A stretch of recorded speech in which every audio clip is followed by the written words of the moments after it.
Hi, I'm Stephanie Scheller. I am a speaker, an entrepreneur, an author. I've worked with 700 plus companies over the past decade or so, helping figure out what made these guys work and these guys struggle. And over the past decade, I have spent time breaking down everything from sales to marketing to systems.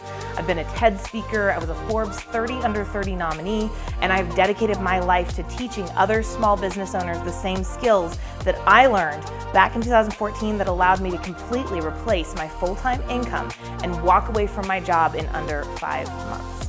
All right, there we are. Today, we're talking to Stephanie Scheller. Stephanie took the business world by storm. After 3 years in corporate America, she ramped up her sales training and coaching business in only 4.5 months, which is crazy, to completely replace her corporate income and walked away to run Scheller Enterprises, a company focused on disrupting the way the world goes into and stays in business. He also founded Grow Disrupt, a company passionate about helping business owners to look at their business with different eyes to find opportunities to grow and streamline. So welcome. Thank you. I'm so excited to be here. Yay! Well, I don't know if you reached out to me or I reached out to you, but either way, I went to YouTube and looked at your videos and they're awesome. So we're going to put the links up too. I recommend anybody go over and take a look at them. You're very positive and motivating, and hopefully we can help out some people today. That's what I try, and especially I was actually chatting with a lady earlier. She goes, I just love going to your Facebook feed because I just feel so much better after I watch some of your videos. I was like, that's good. I appreciate hearing that because that's what we're going for. And that has to make you feel good. It does. It does, because it's kind of like this affirmation of like, okay, every video we create, we go, okay, what's the takeaway? What's the purpose, right? Video content, whatever we're doing, right? What do we want people, like, what's the goal? What are we trying to make happen? How do we want people to feel? What do we want them to think? And so every video is done this way, right? We put all this emphasis into this. And so to hear it's actually working, I'm like, yes, awesome. Do you get to like step back and enjoy that? Yeah. Well, like when you say step back and enjoy that, like, do I get to take a minute and revel in what she told me, or? Yes. Can you appreciate that you're helping people? I can. And what's been interesting is, especially over the past 18 to 24 months, I've had a lot of people who have just started coming out of the woodworks with, stories for me about how I've impacted them over the past 5 years, almost 6 years now. Next month will be 6 years. And all these things, and what's real, it's just been crazy because I'm hearing stories about people who were ready to shut down their business. And like I had one guy, Robert, he came to me and he's an ongoing client. He goes, Steph, can I tell you, when I attended the class and then your assistant called me to set up a time for us to chat. And as she called me, I was looking at a spreadsheet on my computer, trying to figure out how to sell out my inventory so I could shut the business down. He goes, and when we got on the phone and you asked me, where do you see the business in 10 years?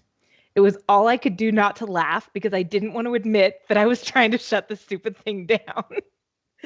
He goes, and then you convinced me to get going with this. Like, he goes, you saved the business. Like, we would not be here 3 years, 2.5 years later if I'd done my thing my way. And now he's providing, he's got a whole team of people that he's part of, like, these people's income, and he's able to actually take care of them. And he is actually, like, he was telling me about some of the things that have happened in his life and where he's getting to go with his life now and the things he's getting to do and how excited he is that he can do this. Whereas if he was working a corporate job, he wouldn't have the flexibility that he has now to do the stuff that he's wanted, the passion projects he's having time to jump into. And that was like, and that's like the third or fourth story he told me the story last year, and this was like in the span of 2 weeks, I heard like 3 or 4 of these stories of similar people going, yeah, you didn't know it because I was never going to tell you, but I was shutting it down. And I'm like, cool. I mean, I'm glad. That's amazing. I didn't realize you were like that broken. And they were like, yeah, it was pretty bad. So it's been very like that. Someone asked me the other day, they were like, what gets you up in the morning? What brings you to work? I'm like, that does. Those stories. Like hearing that is freaking awesome. It just feels so good. Where does that passion go from business owners? Yeah, it goes. I mean, it fluctuates. It goes. It's like a roller coaster. It goes up, goes Yep. down. I want to close. I want to open. I'm motivated. I'm not. I think it's the thing is it's the day to day, right?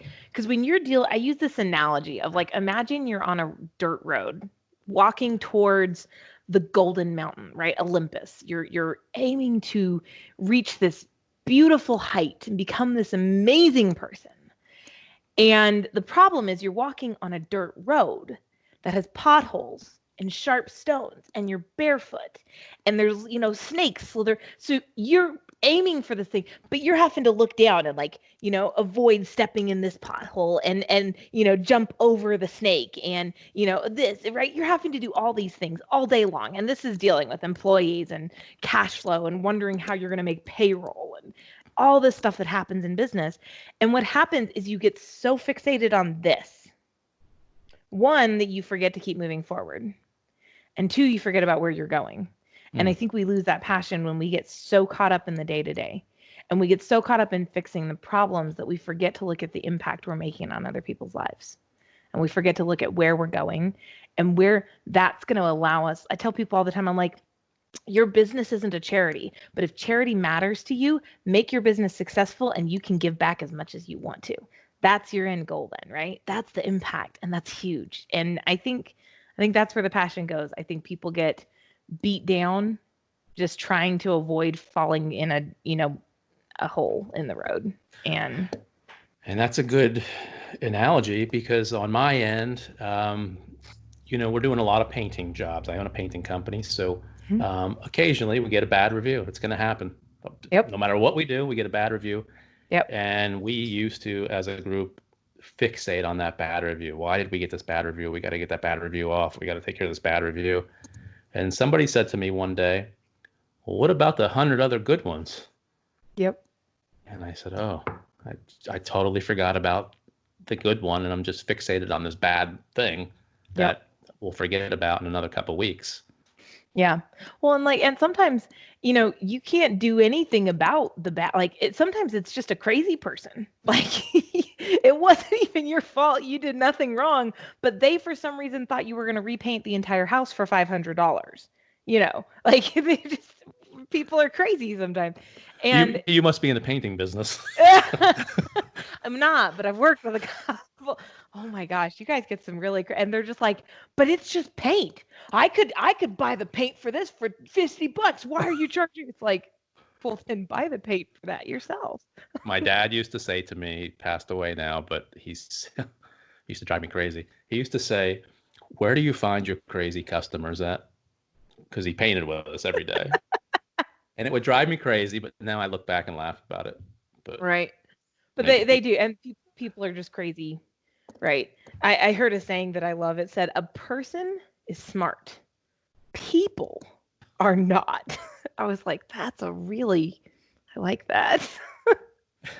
Can you tell me, can we go backwards and can you kind of tell me, so you were talking about going to college before we started recording. What were you going to college for? God, okay. My degree is in equine business and facility management. I was going to manage a horse barn, which has nothing to do with what I'm doing right now. Everyone's like, so did you use your degree? I'm like, I used 3 classes from my degree. So that's $33,000 a piece for each class that I'm using. Oh, yeah. Absolutely. So that's what I went for school for. I loved it while I was there. I still have a horse. I love my horse. It's one of those things that does bring my passion back and my joy back. And I think that's another thing entrepreneurs forget is you have to have things in life that make you happy, right? It's not all about the business. And so I'm kind of glad it didn't become my job, running a barn, because it's my passion, right? That's my side, hobby that I love to go do that isn't a job. So I get to enjoy that still, as opposed to it being, exhausting. So where was the switch? Well, so when I graduated in 2011 and had this realization. I was applying for jobs. I didn't want to stay up north, so I went to school in Ohio. And I suffer from SAD, so the seasonal affective disorder. So it really hits me hard. So the winter months were very, very challenging on me. And then I also was dealing with some depression through college, that came on through some stuff that happened, in the last couple of years of high school. And then, really hit hard in college when I was on the other side of the country from my family. I was, miserable up there. I was not good at making friends, so I didn't have any friends. I worked 3 jobs and I got straight A's in school. Like that was my life. And I really struggled with that. And so when I realized in my senior year that I had SAD and I struggled with depression, I was like, okay, let's remove one of these from the equation. Let's go back down south for a job. Like let's not stay where this, you deal with this. And when I was down here looking, because I'm in Texas, and so when I was down here looking for jobs, all of the, equine facility management jobs I was finding were offering like $20,000 a year, $18,000 a year. And I'm sitting here going like, I can't pay like I have to pay $1,000 a month on my student loans. I can't afford to pay my student loans and take a job in this field. And this was before they had income-based repayment plans. Like I had to pay $1,000 a month. And so I just sat there and said, okay, well, I don't know what to do. And plan B was, I really wasn't sure what to do. I happened to see an ad in the newspaper that was like, do you enjoy working with small businesses on their marketing? And I had this like flashback to one of my classes junior year was a marketing class, and I just loved it. And we'd had this group project to work with a nonprofit, and it turned into like an internship for me because she loved how I thought and how I did marketing and all this stuff. And so I saw this ad in the newspaper. I was like, oh, I love working with marketing and small businesses. Yes. So I called them and I got a job, and I was so excited, to be like this marketing consultant helping small businesses decide, how they should market their businesses. And I was ecstatic. My first weekend I did, was having a second weekend I did great. Third weekend I realized I was actually a sales rep, and I had like this panic moment where I was like, I don't want to be in sales. Like, yeah. So that was a blast. So that was how the switch happened. I just literally couldn't afford to stay in my field. So now you were in that business, Mm-hmm. but then now you switched again. I switched again. So we reached a point, I did very well with them. I was the number 2 sales rep for the number 1 division in the country for the first year. At the end of the year, they came to me and they said, hey, do you want to take over our retention team? And after some negotiation back and forth, I said, yeah. So I take over the retention team. I, turn it around. I took us from like 36% retention to 80 some odd percent retention in like 6 months, which was Wow. like just blew everyone out of the water. And of course, all my bosses are still going, well, but we need to be in the 90s, right? Because, it's how corporate America works.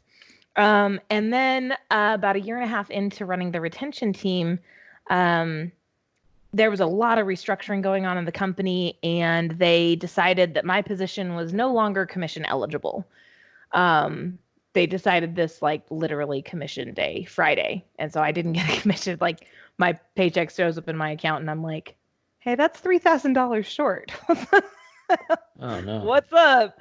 And I go into work and they're like, oh yeah, no, you're not getting a commission anymore. And I was just shocked for a few days. And then finally they come back and they're like, oh, well, we're going to figure this out. We'll get you set up on a commission plan. And I put up with them BSing about that for about 9 months before I was like, yeah, they're not actually. They finally did roll out a commission plan that was like, I could make up to $1,200 if I hit all of the things when I'd been making like $3,000 a month previously. And I just remember there was one day in particular when they called me, or my boss, I was at a client's office, and my boss texted me and he said, is a long story here, right? But so September 2013, I don't get my commission check. That's when they say, oh, you're not eligible, right? January, they say, okay, we're rolling out a new one. They roll out one that doesn't get approved. They roll out another one in February that doesn't get approved. March, they roll out one that does get approved. And my boss texts me. I'm at this client's office, and he texts me and he goes, hey, Steph, call me when you get the chance. You're not getting a commission check again this month. I want to explain. And so I walk out of my, client's office and I call him and said, what's up? And he said, oh, well, there was a mistake made in your territory, blah, blah, blah. Long story short, it's not your fault, but you're not getting a commission check again. And I just had like a breakdown and I called my mom because I didn't know what else to do at that point.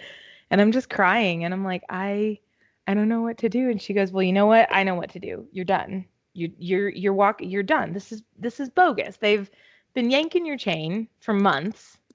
I'm flying out to California next month. I've got a ticket to go to an event to learn how to be a sales trainer, and you're coming with me. It's a family ticket. You don't have to pay anything. I'll pay for your hotel or you'll stay in my hotel room. I'll pay for your plane ticket because I know you don't have any money right now because they've been, screwing with you. And so I flew out there at the end of April and I came back. I started the business in May, and in May I made a grand total of $50 off the sales training business. Sold like 2 books. It was awesome. But by the time we got to the end of August, I added up all the numbers and I was like, oh, well, screw this. I made more money part-time than I did full-time. So I'm out. Wow. And I quit and I walked away and I started doing this full-time. And then that transitioned. Well, we'll pause right there, right? Because it's transitioned from sales training to the grow disrupt stuff. But that was the story. I just reached a point where I said, this is it. I'm done. And I fortunately had really great people around me that, picked me up and carried me through and made it work. Was it so frustrating at the time that it wasn't scary when you made that change? Yeah, no, I was so angry. I was so mad because the funny thing happened, like the week before I was about to fly out, it was commission week Friday again, that April, right? And I was going to fly out on, I think Thursday or Wednesday or Thursday, I was going to fly out. My boss called me into the office and said, hey, heads up. I want to let you know, you're not receiving a commission check again. I started crying in his office. I was so mad. And I'm getting ready to leave like the next day to fly out to California, right? And I'm so angry and I'm crying. And I look at him and I said, I will be gone by October. Like, this is ridiculous. You know what I've been through at this point. This is ridiculous. I'm done. And he did the best thing that he could have done for me right there. And he laughed at me. And it like perfectly cemented. I was like, yeah, I was so angry. I was so upset. There was nothing standing in the way. I was not scared. I was not, I mean, I probably should have been a little bit nervous. I'm sitting there at my, because what I did was I set people up on reoccurring payment plans, right? So I had some reoccurring revenue scheduled to come in. So it wasn't like I had to go, hunt and kill every month.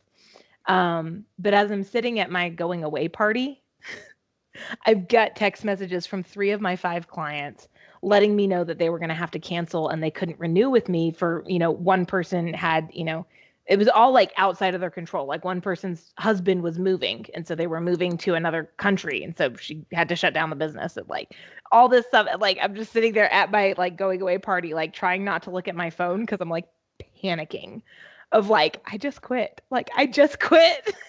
What the hell do I do? And I think that was the only panic moment I had. But other than that, I was just so angry that I was not worried at all. I was just mad. So then you had a few months, you just said, of not a lot of income coming in. Yeah. Well, what happened was I was like, okay, well, you know what? I built this up. I can do this again. So I left the job anyhow. I'd been saving all the money that came in. So I had a little bit of a nest egg, right? Basically, all the money that came in, I didn't spend it. It just went into a savings account. So everything just got, chunked away. And I went out, and it was interesting because I think that's something a lot of people deal with. When I went from working a corporate job and working this, I had a ton of structure, right? So you leave here by 7 a.m. to get to work. You are back home by 6:30. You get dinner. You go to work, right? You work until 11. You go to bed. You're back up by 3:30, 4:30. You're working for a few hours. Get ready. Get out the door. And so there's all this structure. And then when I quit, there was like no structure. And so not only did I lose all this revenue, but I was super confident I could replace it. But I lost all this revenue.